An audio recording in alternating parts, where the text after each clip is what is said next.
सही।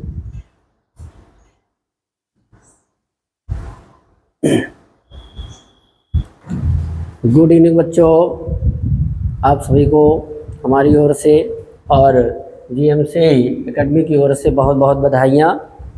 आप सभी अपना अच्छा से प्रिपरेशन कर रहे हैं और मैं आज आपके सामने क्लास 12 का पार्ट 1 हिंदी पवन द्वितिका लेकर उपस्थित हुआ हूँ। आप सब जुड़िए और एक एक वर्ड, एक एक मीनिंग, एक एक शब्द आप अच्छे से व्याख्या और अच्छा से प्रिपरेशन करिए और हमारी शुभकामनाएं हैं। तो आज पहला अध्याय, पहला पवन द्वितिका में पढ़ाने जा रहा हूँ, आप सब देखिएगा।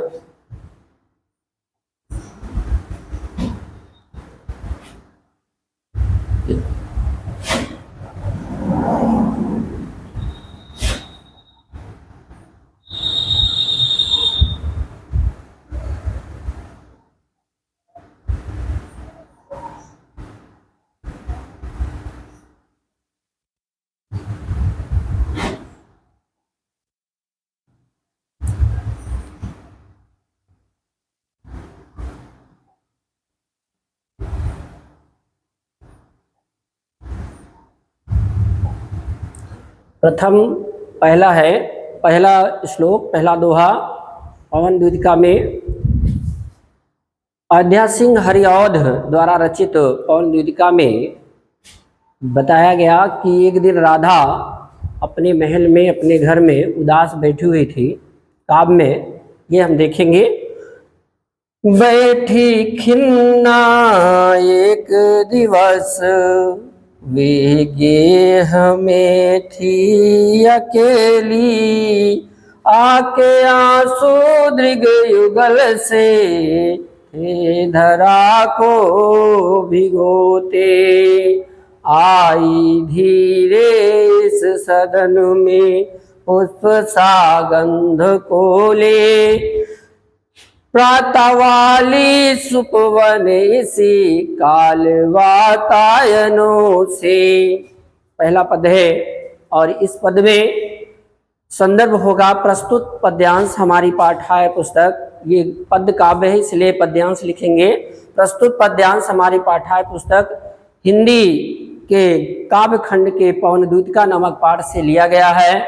इसके रचयिता पंडित अयोध्या सिंह उपाध्याय श्री औध जी हैं। अगर इतना नहीं कह सके तो श्री औध भी, इनका टाइटल भी उपयोग किया जा सकता है। तो प्रस्तुत पद्यांश हमारी पाठ्य पुस्तक हिंदी काव्य खंड के पवन द्वितिका नामक पाठ से लिया गया है। इसके रचयिता श्री अयोध्या सिंह उपाध्याय हरिऔध जी हैं। तो हम सब एक एक अर्थ और एक एक व्याख्या को देखते हुए चलेंगे। बैठी,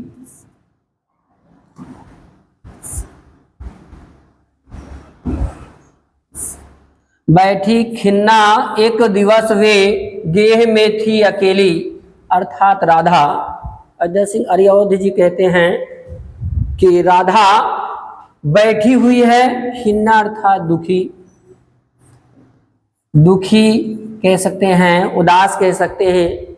यक, यक माने एक, दिवस माने दिन, गेह माने घर, वे माने राधा। राधा अकेली बैठी थी। एक दिन राधा, यहां से निकालेंगे व्याख्या, एक दिन राधा अपने घर में एकांत अकेली दुखी बैठी हुई थी। एक दिन राधा एकांत अकेले में अपने घर में दुखी बैठी हुई थी। आके आंसू दृग युगल में थे धरा को भिगोते। आके, आकर, आंसू, दृग माने आंख और युगल माने दोनों।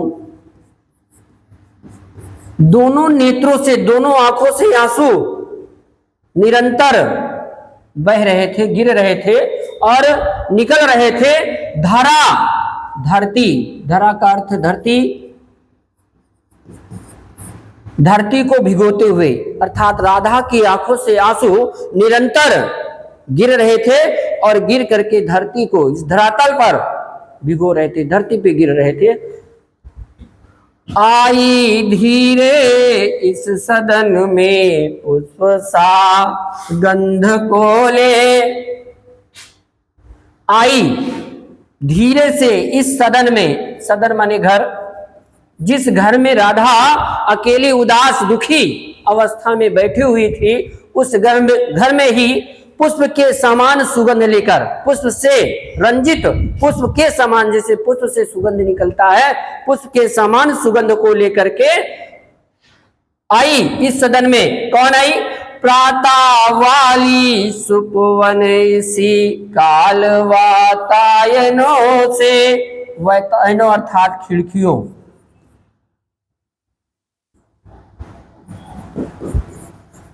खिड़कियों कह सकते हैं, झरोखों,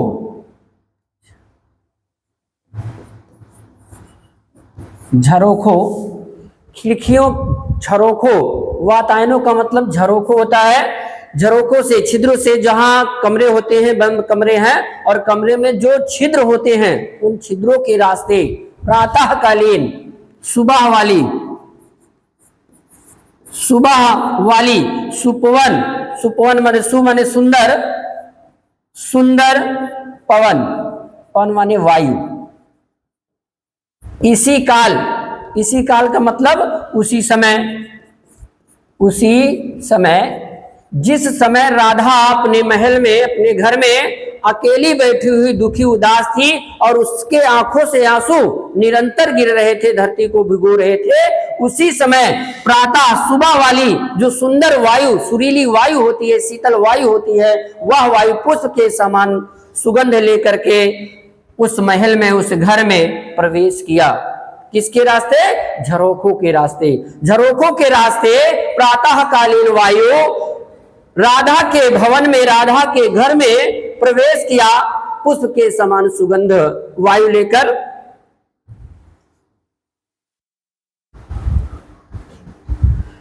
संतापों को विपुल बढ़ता देख के दुखिता हो, धीरे बोली साधुक उससे श्रीमती राधिकायो, प्यारी प्रातः इतना क्यों मुझे है सताती, क्या तू भी हो गई कलुषित काल की कोरता से। दूसरे को देखेंगे, संतापों को विपुल बढ़ता देख, विपुल माने अधिक, बहुत, बड़ा, बढ़ता माने बढ़ रहा है, देख माने देख कर दुखिता, दुखी कौन था? दुखी कौन है? राधा। दुखिता का अर्थ राधा हो गया कि दुखी होकर के राधा, उदास होकर के राधा रो रही थी। लेकिन जैसे ही प्रातःकालीन वायु, जैसे ही प्रातःकालीन वायु राधा के उस भवन में, उस कमरे में प्रवेश किया, उस घर में प्रवेश किया, वैसे ही राधा का दुख, संतापों का अर्थात कष्ट, कष्ट जो दुख था, जो दुख था, दुख भरा है जो कष्ट है, वह कष्ट और अधिक, बहुत अधिक, विपुल माने बहुत, बहुत अधिक बढ़ता देख करके, जो कष्ट था, जो दुख था पहले से, और अधिक दुख राधा को बढ़ रहा था। इस दुख को, उस कष्ट को बढ़ता हुआ देख करके धीरे बोली सा दुख उससे श्रीमती राधिकायो, बहुत ही सावधानी से, बहुत ही प्रेम, सा दुख, दुख के साथ, दुख सा माने दुख के साथ, जैसे सा परिवार लिख देते हैं, वैसे सा दुख, यानी सभी, यानी उसी अवस्था में जैसे दुखी थी और अधिक दुख बढ़ रहा है, उस दुख को बढ़ता हुआ देख करके उसी दुखी अवस्था में बहुत ही प्रेम के साथ राधा कहती है, राधा बोलती है, क्या कहती है? प्यारी प्रातः पवन इतना क्यों मुझे है सताती, क्या तू भी हो गई है काल की क्रूरता से। हे प्रातःकालीन सुगंधित वायु, हे सुबह प्रातःकालीन, प्यारी अर्थात सुंदर, प्रातः माने सुबह, सुबह की सुगंधित पवन माने वायु। हे प्रातःकालीन सुगंधित वायु, क्यों मुझे इतना सताती हो? आप मुझे क्यों, मेरे कष्टों को, मेरे दुखों को तुम क्यों बढ़ा रही हो? क्या तू भी, अब प्रश्न करते हुए कहती है प्रातःकालीन वायु से कि हे पवन, क्या तू भी, तू अर्थात तुम, क्या तुम भी कलुषित हो गई? कलुषित अर्थात दूषित हो गई हो? क्या तुम दूषित हो गई हो? काल की कुर्ता, काल माने समय, समय की कुर्ता, समय की इस परहेज से, समय के इस रिवाज से क्या तू भी कलुषित हो गई, तू भी दूषित हो गई है, जो मेरे कष्टों को तुम और अधिक बढ़ा रही हो? इसमें छंद पूछे जाते हैं। छंद की बात किया जाए तो छंद मंदाक्रांता छंद है, मंदाक्रांता छंद है, मानवीकरण और उपमा अलंकार है, और भाषा साहित्यिक खड़ी भाषा है, गुण मधुर है, रस श्रृंगार रस है, वियोग का श्रृंगार रस। अगला देखते हैं।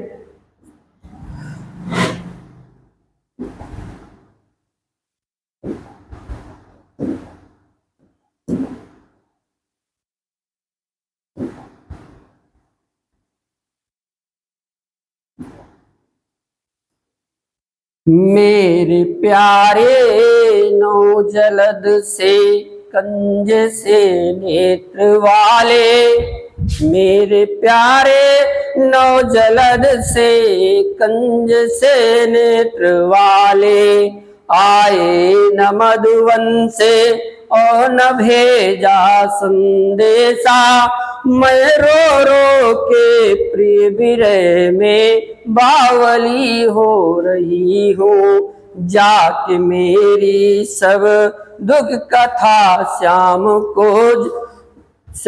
को जा सुना दे।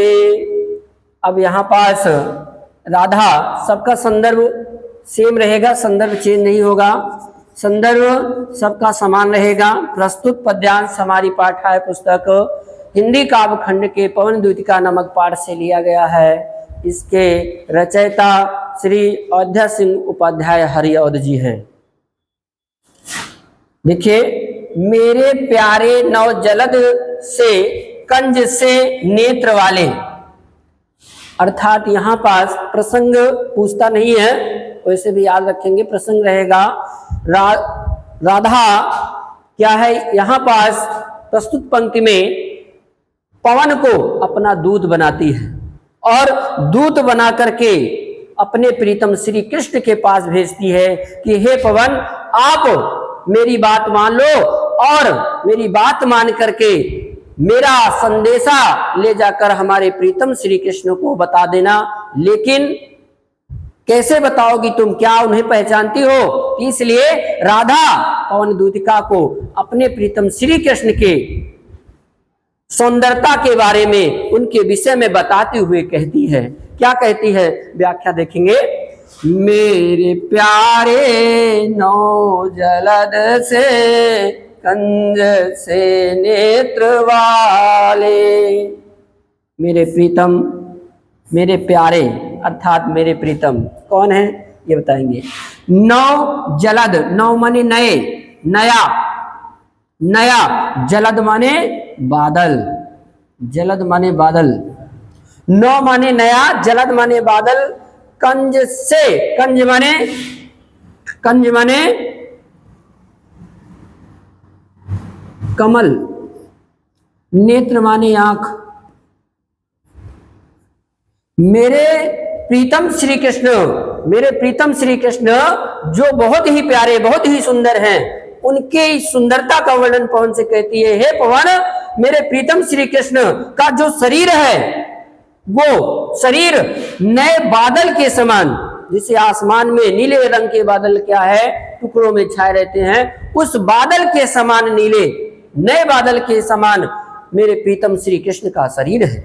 और उनके नेत्र, जो नेत्र उनके हैं कंज से नेत्र वाले, कमल के समान। किसके समान?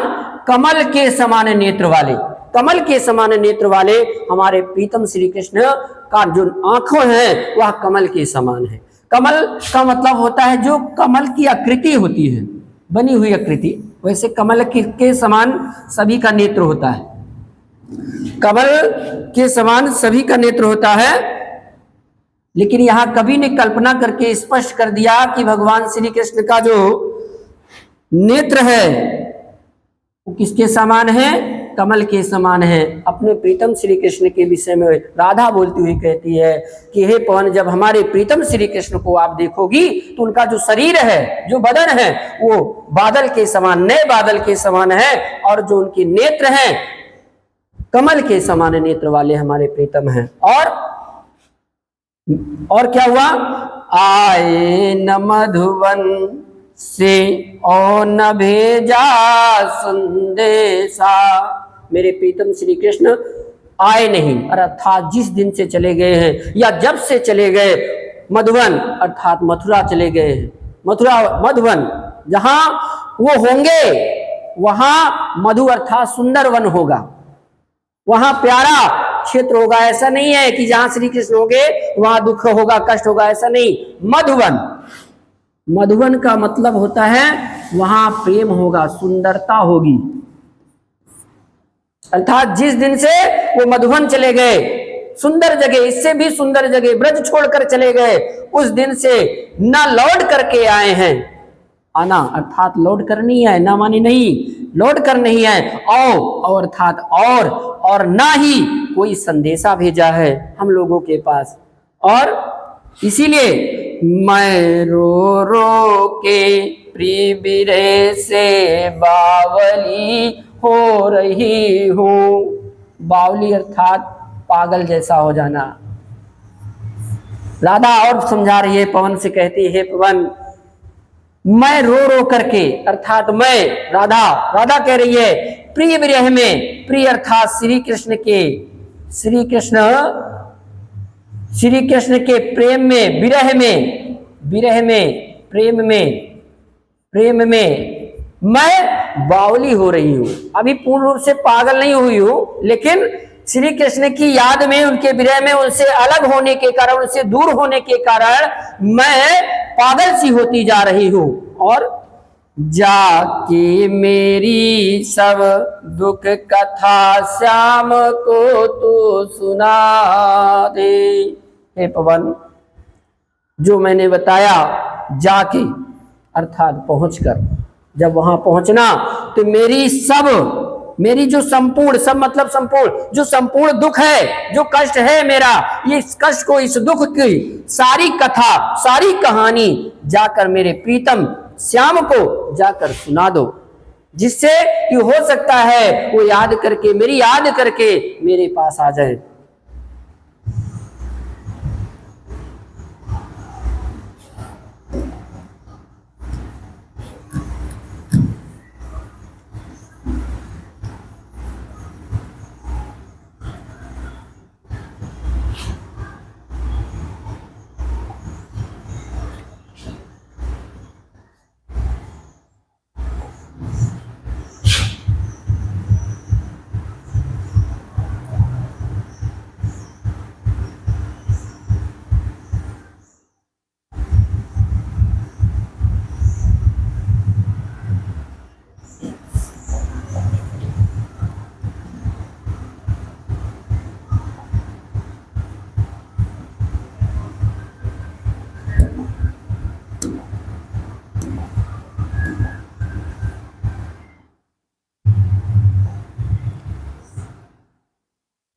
अब हम लोग चौथा देखेंगे। जो ही मेरा भवन तज अल्प आगे बढ़ेगी, जो ही मेरा भवन तज तो अल्प आगे बढ़ेगी। शोभा वाली सुघट कितनी मंजू कुंजे मिलेगी, प्यारी छाया मृदुल स्वर से मोह लेगी तुझे वे। तो भी मेरा दुख लख, वहां जा विश्राम न लेना।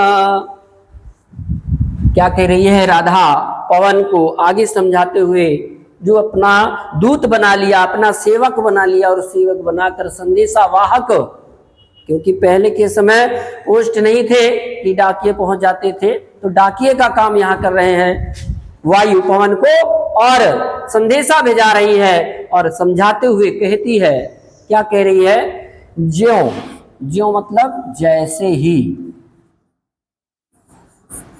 जैसे ही, जैसे ही, ज्यों ही, जैसे ही मेरा भवन, भवन अर्थात घर या महल लिख सकते हैं, तज त्याग कर,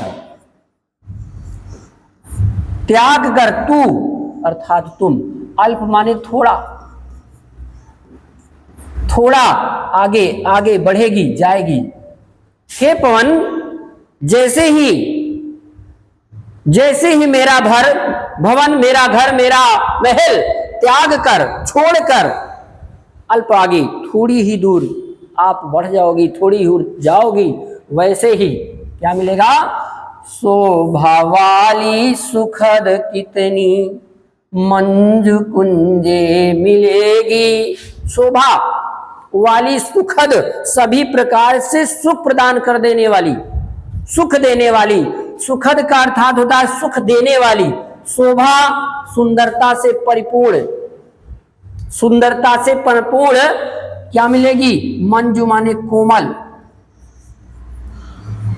कोमल, कितनी माने बहुत सारी, जिसकी गणना नहीं है।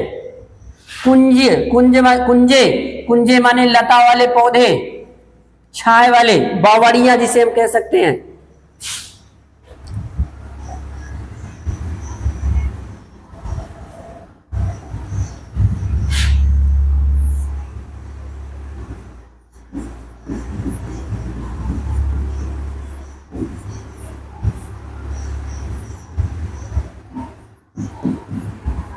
बावड़ियां देखा होगा, बावड़ियां अर्थात बहुत सारे लताओं से घिरा हुआ छायेदार घने वृक्ष आपको दिखाई देंगे, उसी को बावड़िया कुंज कहते हैं। मिलेगी अर्थात प्राप्त होगी।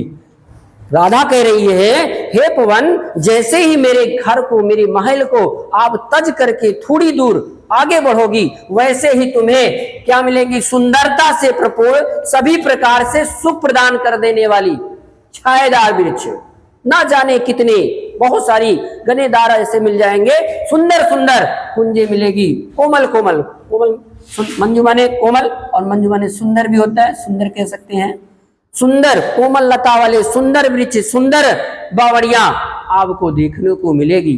परंतु प्यारी छाया मृदुल स्वर से मोह लेगी तुझे वे।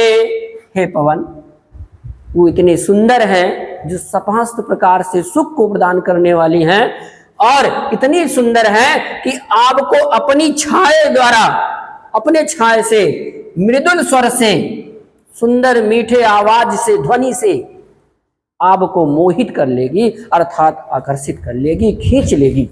मोह लेना अर्थात आकर्षित कर लेना,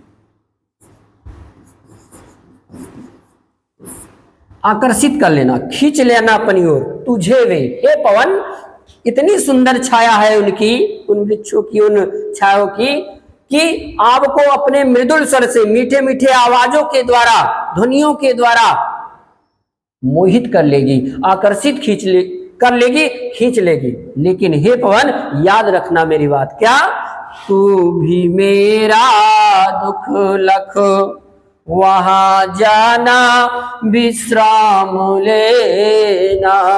हे पवन, याद रखना, क्या, मेरे दुख को, मेरे कष्ट को, जो मुझे कष्ट है, और किस कारण कष्ट है, मेरे प्रीतम के चले जाने के कारण, उनके विरह के कारण, उस दुख को तुम याद कर लेना। लख, लख माने देख लेना, अब देखेंगे तो नहीं, सोचेंगे, विचार कर लेंगे, तो मेरे दुख को, मेरे कष्ट को अवश्य याद कर लेना।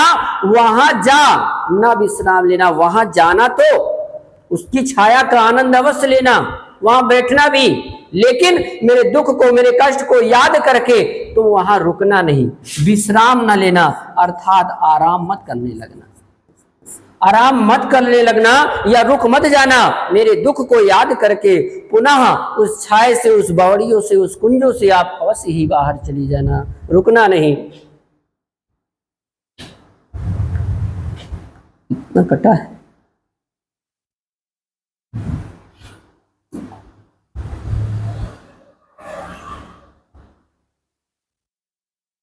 बैक होकर नहीं यहाँ से।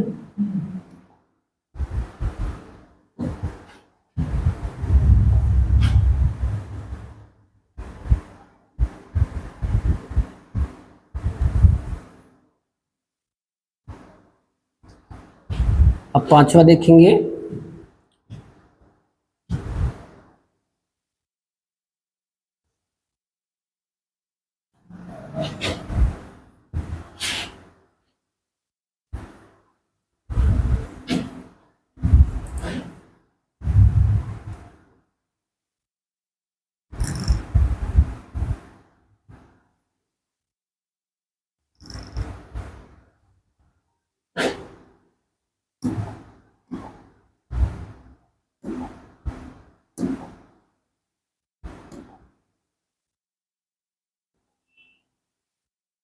थोड़ा आगे सरस रो का धाम सतपुष्प वाला, अच्छे अच्छे बहुद्रुम लतावान सौंदर्यशाली।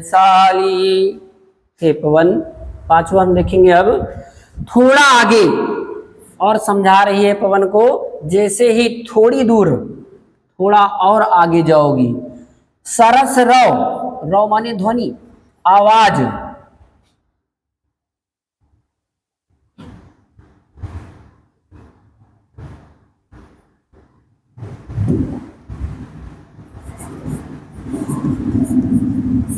जैसे ही तुम और आगे बढ़ोगी, थोड़ी दूर और जाओगी, धाम सतपुष्प वाला, सतपुष्प वाला अर्थात सुंदरता से परिपूर्ण, सतपुष्प वाला धाम। धाम माने स्थान या घर, घर भी कह सकते हैं, स्थान कह सकते हैं, जगह। ऐसा धाम, ऐसा स्थान आपको मिलेगा जिससे सुरीली, सरस, मीठी मीठी ध्वनि, मीठी आवाज।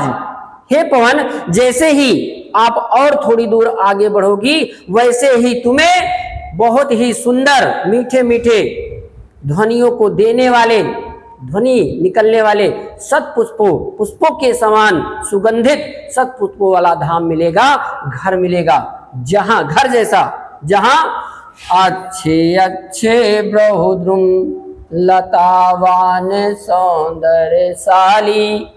अच्छे अच्छे अर्थात बहुत ही सुंदर, बहुत ही सुंदर, द्रुम लतावान, लताओं द्वारा, द्रुम माने पौधे, बहुत सारे पेड़ पौधे, लता वाले पौधे मिलेंगे जो सौंदर्यशाली होंगे, अर्थात सुंदरता से परिपूर्ण, सुंदरता से भरे होंगे। और लताएं, समझ रहे हैं ना, लता वाले पौधे किससे सुंदर रहेंगे? फल से, फूल से, पत्तियों से। पेड़ों की, पौधों की जो सुंदरता है वो किससे बढ़ेगी? फल, फूल और पत्तियों से। अर्थात ऐसे वृक्ष आपको मिलेंगे, ऐसे लता वाले पौधे मिलेंगे। लता वाले पौधे कौन से हैं? जैसे तरबूज है, खरबूजा है, कद्दू, लौकी, बहुत सारे लता वाले पौधे होते हैं। उन पौधों की बात कर रही है राधा कि हे पवन, जैसे ही तुम आगे बढ़ोगी तो तुम्हें ऐसे लतावान, लताओं जैसे चढ़ जाते हुए पौधे हैं, लता वाले पौधे आपको देखने को मिलेंगे जो सुंदरता से परिपूर्ण होंगे, सुंदरता से भरे होंगे। और प्यारा बिंदा विपिन मन को मुग्धकारी मिलेगा, आना जाना इस विपिन में मोह माना न होना। हे पवन, प्यारा बिंदा विपिन मन को मुग्धकारी मिलेगा। ध्यान दीजिएगा, प्यारा बिंदा विपिन, विपिन माने जंगल। कौन सा जंगल? वृंदावन। सुनिए, जो बहुत ही सुंदर है, बहुत ही प्यारा है, और कैसा है वो? मन को अर्थात हृदय को, मन को मुग्धकारी, मन को मोहित कर लेने वाला, मन को आकर्षित कर लेने वाला। हे पवन, जैसे ही तुम और आगे जाओगी तुम्हें वृंदावन मिलेगा। वृंदावन और वह ऐसा वैसा वन नहीं है, वह बहुत ही सुंदर, और इतना सुंदर है, इतना सुंदर है कि वो आपके हृदय को, आपको, मन को अपनी ओर खींच लेगा। मुग्धकारी अर्थात मन को मोह लेने वाला, मन को आकर्षित कर लेने वाला ऐसा प्यारा सुंदर वन मिलेगा, जंगल मिलेगा, जिसका नाम वृंदा है, वृंदावन। और समझा रही है कि आप उसमें मोहित नहीं होना। क्या समझा रही है? आ न जाना इस विपिन से मोह माना न होना। मोह माना अर्थात मोहित, मोहित मत होना, ना माने नहीं होना। आना जाना इस विपिन से, हे पवन उस जंगल में अवश्य तुम जाना, लेकिन आप उस जंगल में मोहित ना हो जाना। क्यों? क्योंकि वो इतना सुंदर है कि आप उस जंगल को देख मात्र करके मोहित हो सकती हो। इसलिए समझा दे रही है राधा पहले से ही कि आप वहां मोहित मत होना, आकर्षित मत रहना, रुक मत जाना। मेरे दुख को याद करके उस जंगल में मैं आने जाने से रोकती नहीं हूं कि आप ना जाना, अवश्य जाना। आना जाना अर्थात जाना भी, और लेकिन ठहरना नहीं, रुकना नहीं, चले आना और मोहित ना होना।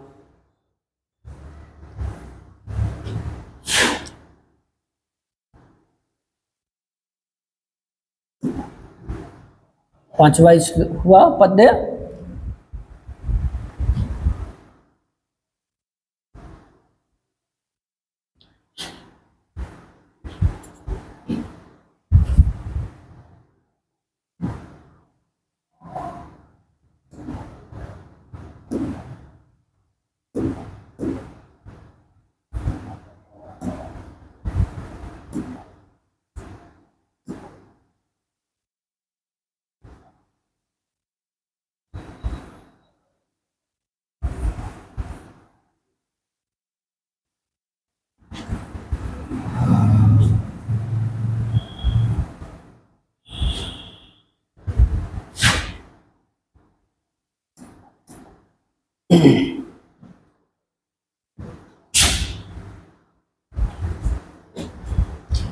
जाते जाते अगर पथ में कोई क्लांत कोई दिखावे, तो जाके सन्निकट उसकी क्लांतियों को मिटाना।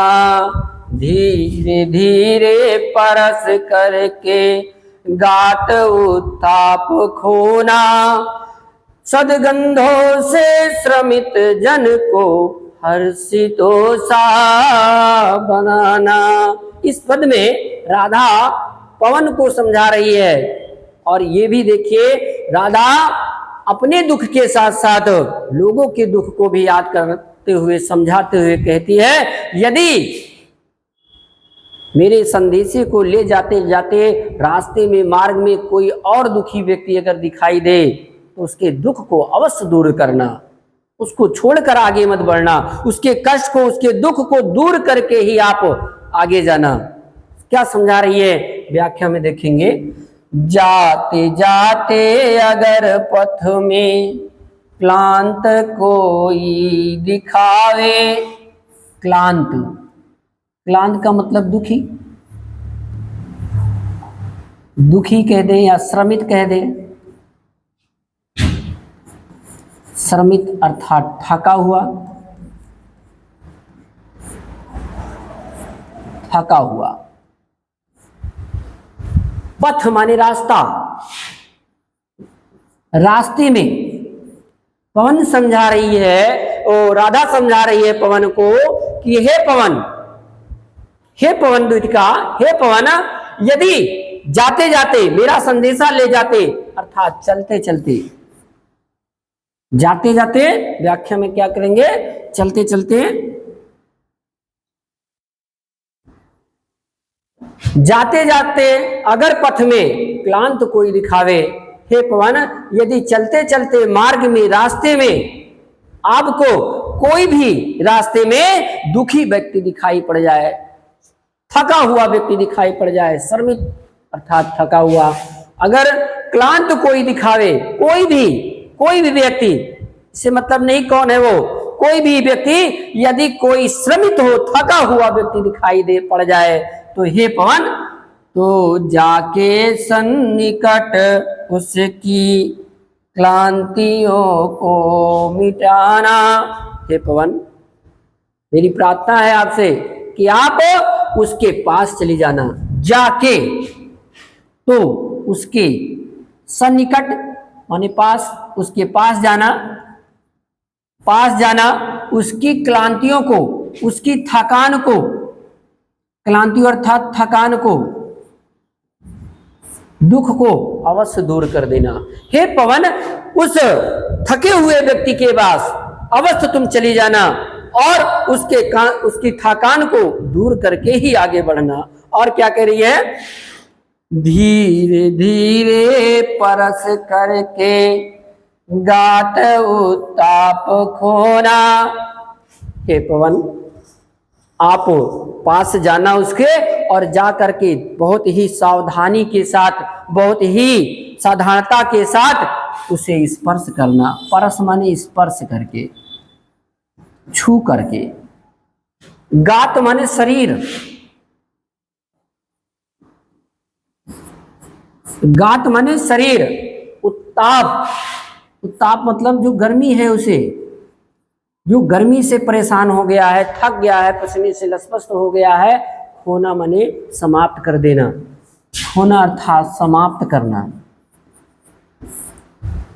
हे पवन उसको बड़े ही सावधानी के साथ, बड़े ही साधारणता के साथ स्पर्श करना और स्पर्श करके, छू करके उसके शरीर की जो गर्मी है, जो उसके शरीर में थकान है, उस थकान को तुम अवश्य ही समाप्त कर देना, दूर कर देना।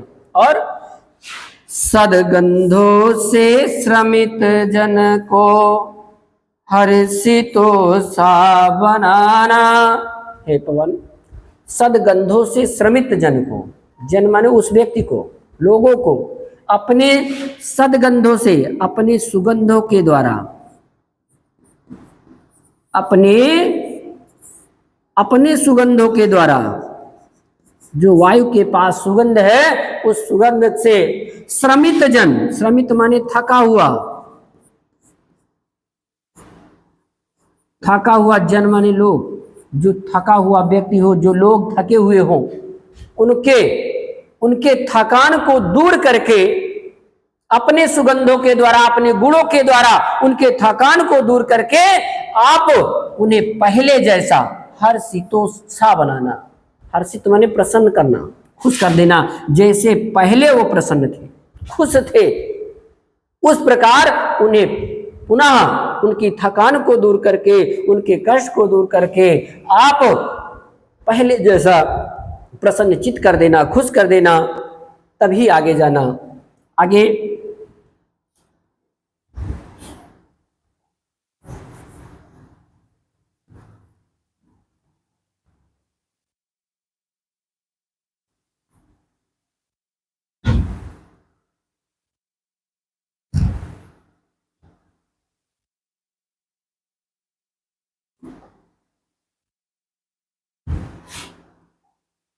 अगले पद की ओर चलते हैं।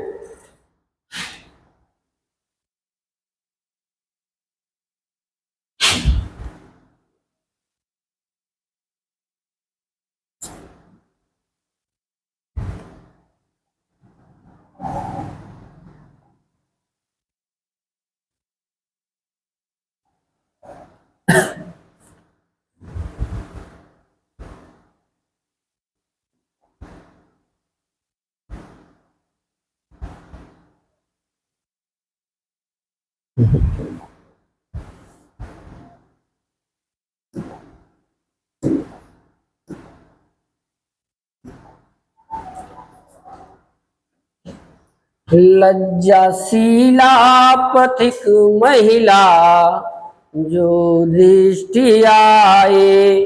बहुत ही इम्पोर्टेंट है, कई बार ये पेपर में पूछे गए हैं, इस पर विशेष ध्यान देंगे आप लोग। लज्जाशीला पथिक महिला जो दृष्टि आए, होने देना विकृत वसना ना तो वो सुंदरी को, जो थोड़ा भी श्रमित है वो गोद ले श्रांत खोना, होठों की ओ कमल मुख की मिलाना है मिटाना। ध्यान देंगे, सभी का संदर्भ एक ही रहेगा, संदर्भ चेंज नहीं होगा, इस बात को भी याद करते रहेंगे। और नीचे के जो प्रश्न होंगे आगे हम करा देंगे, इस बार केवल व्याख्याओं पर ध्यान देते रहेंगे तो प्रश्न के उत्तर अपने आप आपको प्राप्त होते रहेंगे। लज्जाशीला पथिक महिला जो कहीं दृष्टि आए। देखिए यहाँ राधा को तो कष्ट है, दुख है, अपने प्रीतम श्री कृष्ण के याद में रो रही है, लेकिन अपने साथ साथ अन्य स्त्रियों के दुख को भी याद करते हुए वह कह रही है, पवन को समझा रही है कि हे पवन, जब मेरा संदेशा लेकर आप जा रही हो तो मार्ग में, रास्ते में पथिक महिला, पथिक माने राहगीर, राहगीर, पथ माने रास्ता, इक माने चलने वाला, एक प्रत्यय लग करके, तो राहगीर जो राह में चल रहा है।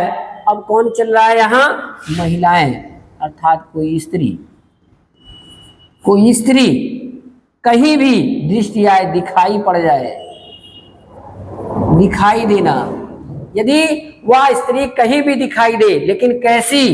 लज्जाशीला, शर्मशील।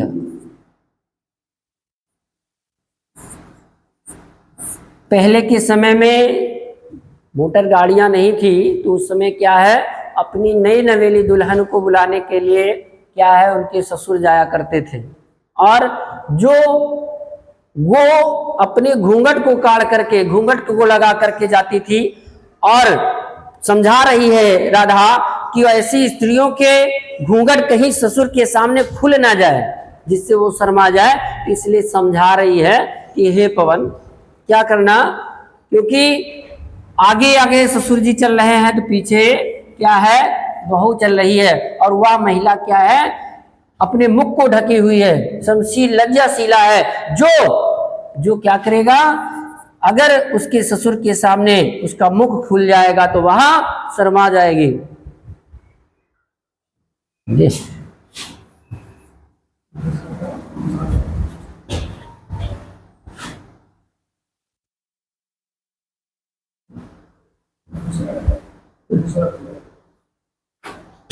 बाइक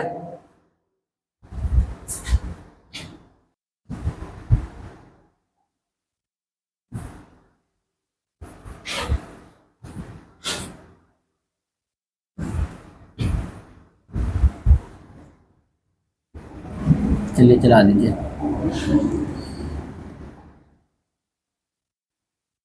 क्लास में था ना।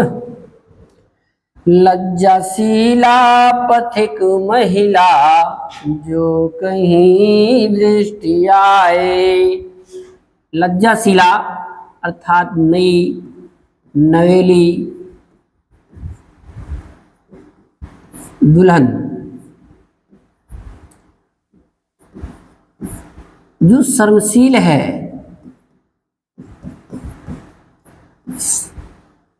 पहले के समय में जो बहुएं होती थी वो क्या है, उनको बुलाने के लिए उनके ससुर जाया करते थे, और ससुर जी आगे आगे अगर चलते हैं तो बहुएं उनके पीछे पीछे चलते हैं। तो पवन समझा रही है कि हे राधा समझा रही है पवन को कि ऐसी स्त्रियां यदि पथ में दिखाई पड़ जाए तो उनके घूंघट को, उनके वस्त्रों को ना उड़ाना, जिससे घूंघट खुल जाएगा तो वह स्त्री शर्मा जाएगी। क्यों? क्योंकि ससुर के सामने उसका मुख खुल जाएगा। ऐसी स्त्री यदि पथ में दिखाई पड़े तो उनको समझाते हुए कह रही है, लज्जाशीला पथिक महिला जो कहीं दृष्टि आए। पथिक, पथिक माने राहगीर, राहगीर महिला अर्थात स्त्री, ऐसी स्त्री जो अभी नहीं है, नवेली दुल्हन है, उनको बुलाने के लिए क्या है, उनके ससुर गए हैं तो पीछे पीछे चल रही है। कहीं भी किसी भी स्थान पर दृष्ट आए, दिखाई दे पड़ जाए तो हे पवन, ऐसी स्त्रियां अगर जाती हुई मार्ग में, रास्ते में, राह में जाती हुई दिखाई पड़ जाए तो तुम उसके वस्त्रों को होने देना विकृत वसना, तू न तो सुंदरी को, वह सुंदर स्त्री को, वह नवीली दुल्हन को विकृत वसना अर्थात उसके वस्त्रों को मत उड़ाना, कि इतनी वेग से जाओ और उनके वस्त्रों को उड़ा दो जिससे उनका मुखौटा, उनका मुख, उनका घूंघट खुल जाए और अपने ससुर के सामने, लोगों के सामने उन्हें शर्मशील होना पड़े, शर्मिंदा होना पड़े। ऐसा मत करना हे पवन। ऐसी स्त्रियां अगर आपको मार्ग में जाती हुई दिखाई पड़ जाए तो उनको वस्त्रों को मत उड़ाना, उड़ने ना देना। और यदि जो थोड़ी भी श्रमित वह हो, गोद ले श्रांति खोना। यदि तनिक भी, लेस मात्र का, थोड़ी भी अर्थात तनिक भी श्रमित हो गई हो, थक गई हो, यदि थोड़ी मात्र से, लेस मात्र के लिए अगर वो स्त्री थक गई हो तो हे पवन, उसके वस्त्रों को ना उड़ा करके बल्कि उनके थकान को, उनके कष्ट को, उनकी थकान को उसे गोद में लेकर, अपनी गोद में लेकर के श्रांति खोना, उनकी थकान को आप खो देना, समाप्त कर देना। और उठो कियो कमल मुख की मिलानाए मिटाना। जो उनके चलते चलते मार्ग में थक गई हैं और उनके ओठ मुरझा गए हैं, पुटी सूख गए हैं, उनके मुरझाए हुए ओठों को, और वो ओठ कैसे हैं, कमल मुख, कमल के समान मुख वाली वह स्त्री, इतना सुंदर मुख है, कमल के समान मुख वाली स्त्री, और उसके ओठों को जो मिलनाय हो गया है, मुरझा गया है, सूख गए हैं, उनके मुरझाए हुए मुख को, मुरझाए हुए ओठों को और मुरझाए हुए चेहरों को पहले की तरह पुनः खिला देना, दूर कर देना, मिटा देना, समाप्त कर देना और उन्हें पुनः प्रसन्न कर देना।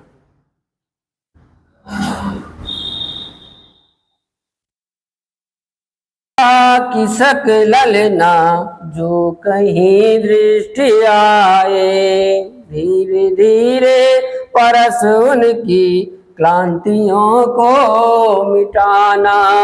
जाता कोई यदि जलद हो, व्योम में भी उसे को छाया द्वारा सुखित करना, तप्त भूतांगना को। देखेंगे 8वां है, 8वां पद, कोई क्लांता कृषक ललना खेत में जो दृष्ट आवे, दिखावे।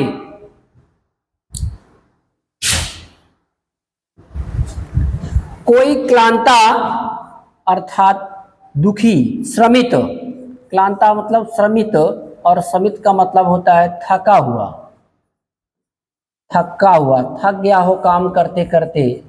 कृषक ललना, कृषक माने किसान, ललना का मतलब पुत्र होता है, लाल, लाल का मतलब पुत्र,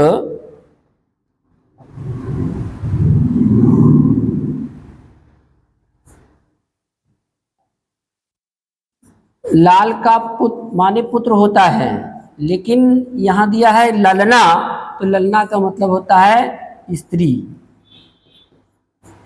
खेत में, खेत में दिखावे, दिखाई दे, दिखाई पड़ जाए। हे पवन, जब और आगे आप दिखोगे तो पथ में, रास्ते में यदि कोई क्लांता, क्लांता माने थकी हुई, स्त्री का बोध यही से हो जा रहा है, कृषक ललना अर्थात कोई किसान की स्त्री। हे पवन, आप मेरा संदेशा लेके जा रही हो और चलते चलते यदि मार्ग में, रास्ते में कोई भी किसान की स्त्री दिखाई पड़ जाए जो श्रमित हो गई, जो कार्य करते करते थक गई हो। कहाँ दिखाई दे? खेत में दिखाई पड़े।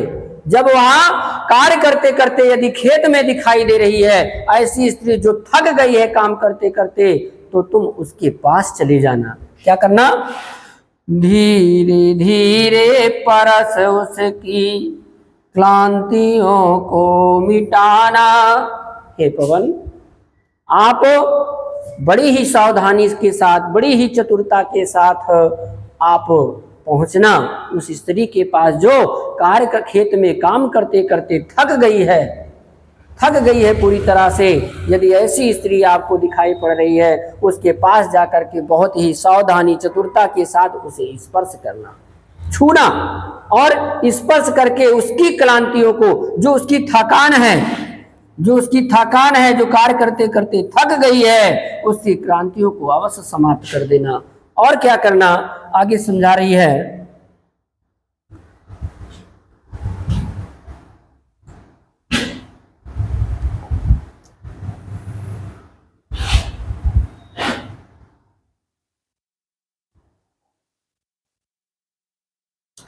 जाता कोई जलद यदि हो,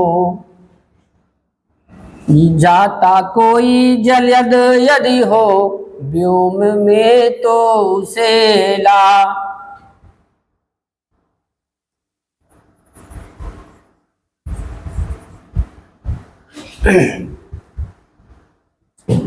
हे पवन, समझा रही है आगे, यदि आकाश मंडल में, व्योम माने आकाश,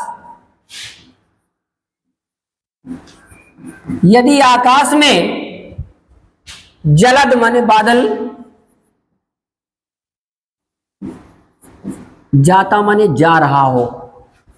हे पवन, यदि मार्ग में यदि हो, कहां जा रहा हो? आकाश में। हे पवन, आकाश मंडल में देखना, आकाश मंडल में कोई बादल का एक टुकड़ा, बादल का कोई बादल यदि जाता हुआ दिखाई दे रहा है तो उस बादल को लाकर क्या करना? छाया द्वारा सुखित करना तप्त भूतांगना को।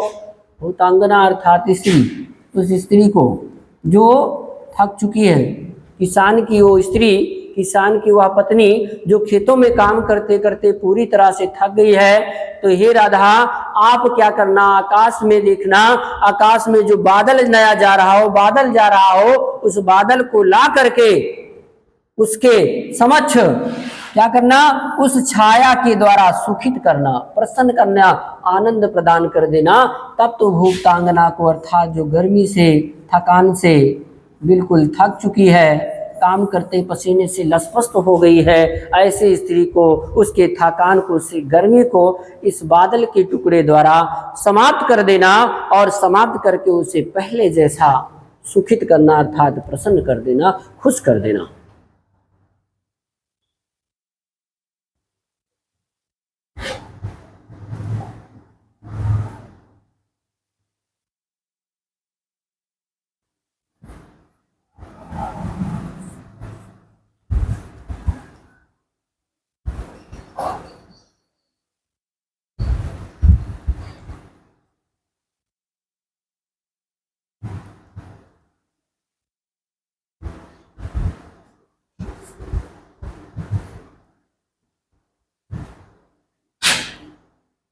तो आज की क्लास यहीं तक ले होगी,